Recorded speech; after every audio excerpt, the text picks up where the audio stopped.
Энд юу ямар хэрэгээр ярьснаа мэдэж байна уу? Бизнесийн уулзалт юм билээ. Мэдгүй байна.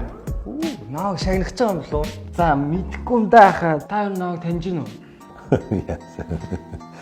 Өчтөр шөнө 23-аас өглөө 4 цаг хүртэл хаана нэмтий явчихсан. Унтчихсан шүү дээ хаа. Гадны дүншүүдтэй л уулзалттай байсан да. Би одоо юу ч ярмааргүй наа. Би өмгөөлөгчтэй хамт сууж байгаа ярьж болох уу? Урчин чинь нөгөө студ дээр ингээд төмөө олонтойгоо л Зүгээр ярил л да. урчин студ дээр байсан.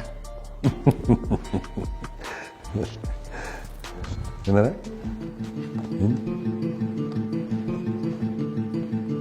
Энэ хийсэн. Энийг бандер хийсэн шүү дээ. Мэдгүй. Дарааг юм байна цагтаа. Би дарахтаа ч ярьж болох уу? Байна уу?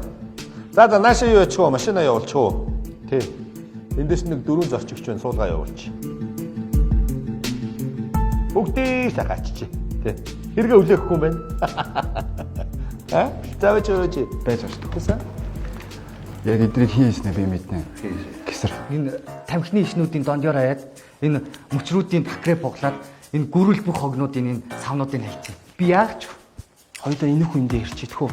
Яг яасан гээ ямар учраас ингэж юм.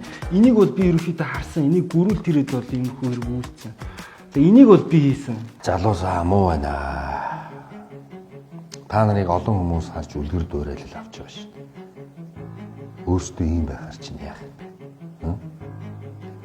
Хөдөө гадаа амар зугаалгаар явахдаа хариуцлагатай хэлж, бусдад үлгэр дуурайлал болж их орноо харьж болох юм. Энэ байгаль дэлхий чинь та нарын аав ээж гэр орноос ялгаа юу байна? Ойлгож байна. ойлголаа. Цааш тэхгүй. Дүүн яг энэ хогны талыг хайцсан юм уу? Цаашдаа энэ бол гарахгүй. Бид нэр залуучуудаа сайн уриалнаа. Уучлаа. Уучлаа. Айгал энэ дэгүн ирлээ явлаа зэвэр хариуцлагатай аялцгаая.